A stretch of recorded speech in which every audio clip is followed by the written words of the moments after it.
نے تلاوت کی ہے سورہ نحل. سورہ نحل شہد کا ذکر آیا ہے. اللہ تعالیٰ فرماتا ہے اللہ کی نشانیوں میں سے ہے یہ بھی، یخرج من بطونہا شراب مختلف الوانہ فیہ شفاء للناس. شہد کی مکھی کا ذکر ہے کہ اللہ تبارک و تعالیٰ اس کے منہ سے ایک ایسے رس کو نکالتا ہے جو دنیا کی سب سے میٹھی چیز ہے. دوستو السلام علیکم. دوستو اللہ تبارک و تعالیٰ کی قدرت ہر شے میں موجود ہے. دوستو اللہ تبارک و تعالیٰ نے جو چیز بھی پیدا کی ہے اس کا کوئی نہ کوئی مقصد ضرور ہے. جس طریقے سے اللہ تبارک و تعالیٰ نے پیدا کیا ہے مدھو مکھی کو، اس کا کام ہے شہد بنانا. لیکن میرے دوستو کیا آپ نے کبھی غور و فکر کیا ہے، کیا آپ نے کبھی یہ سوچا کہ مدھو مکھی شہد کس طریقے سے بناتی ہے؟ وہ چوستی تو ہے ان پھولوں کو جن کا رس ہوتا ہے کڑوا، لیکن وہ اپنے چھتے میں جب اس رس کو ڈالتی ہے تو وہ شہد ہو جاتا ہے میٹھا.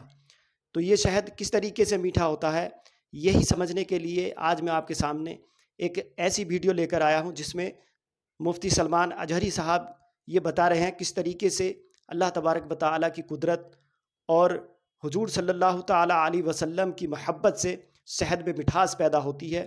تو دوستو اس ویڈیو کو آپ لاسٹ تک ضرور دیکھیں. تو دوستو دیکھتے ہیں یہ ویڈیو. نے تلاوت کی ہے سورہ نحل.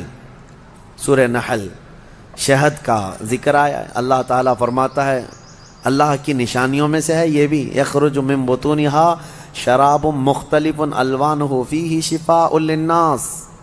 شہد کی مکھی کا ذکر ہے کہ اللہ تبارک و تعالیٰ اس کے منہ سے ایک ایسے رس کو نکالتا ہے جو دنیا کی سب سے میٹھی چیز ہے، اور اللہ فرماتا ہے اس میں لوگوں کے لیے شفا ہے. بے شک. کس میں؟ شہد میں. شہد میں شفا ہے، اس کی گارنٹی قرآن سے ہے. اللہ نے فرمایا الگ الگ رنگ کے پھولوں سے یہ مکھی چوس کر کے آتی ہے رس، اور اپنے چھتے میں لا کر چھوڑ دیتی ہے، اور اس کے بعد اس میں مٹھاس آتی ہے، اور غضب کی مٹھاس، اس کی مٹھاس کا مقابلہ کوئی نہیں کر سکتا.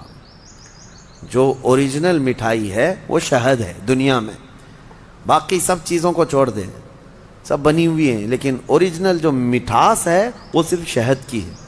اس کا ذکر کیوں ہے؟ دو جانوروں کا اللہ نے ذکر فرمایا.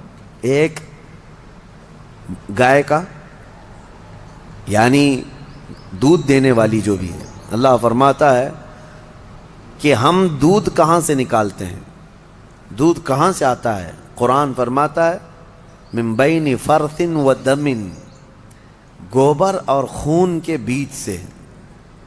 گائے چارہ کھاتی ہے، اس کے بعد اس کو جگالی کر کے وہ ہضم کرتی ہے، اور اس کا وہ فضلہ بن جاتا ہے، اور اسی سے تھوڑا خون بھی بنتا ہے. خون اور اس کے گوبر کے بیچوں بیچ سے دودھ کو اللہ نکالتا ہے. اللہ فرماتا ہے من بین فرث و دم لبنا خالصا، خالص دودھ نکلتا ہے.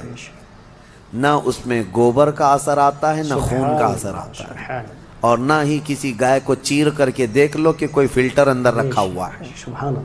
کون سی مشین لگی ہوئی ہے، کون سی مشین لگی ہوئی ہے کہ اس دودھ کو صاف کر کے، یعنی اس میں خون کے ذرات ہیں تو الگ کر دے، گوبر کے ذرات ہیں تو الگ کر دے. میاں رنگ بھی نہیں آتا اور نہ ہی مزہ آتا ہے.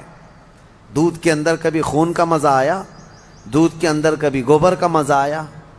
نہ مزے کو اللہ ملنے دیتا ہے، نہ اس کے اثر کو، نہ اس کے رنگ کو ملنے دیتا ہے. اور قرآن میں اللہ فرماتا ہے کہ ان دونوں کے بیچ سے خالص دودھ کو نکالتا ہے اللہ تعالیٰ، اور یہ پینے والوں کے لیے پیٹ بھرنے والی غذا ہے. ایک اس کا ذکر ہے اس جانور کا، اور دوسرا مکھی کا، کہ مکھی جو ہے یہ عبرت کی چیز ہے. شہد کی مکھی، اللہ کرے کہ آپ کو کبھی ڈنک نہ مارے، کبھی ڈنک نہ مارے. اگر یہ مارتی ہے تو زہر چڑھتا ہے، جسم پھول جائے گا. چہرے پہ اگر کاٹ لے، کئی لوگوں کا اس میں انتقال بھی ہوا، موت بھی ہوتی ہے. اگر کئی مکھیاں مل کر کے کاٹ دیں آدمی کو شہد کی، آدمی مر سکتا ہے. زہر ہے، سمجھ میں نہیں آتا وہ زہریلی مکھی ہے. اور پھولوں کا جو رس چوستی ہے اس میں سے آپ بھی چوس کے لا کے اپنے گھر میں تھوک کے دیکھو. گلاب کو چوس لو،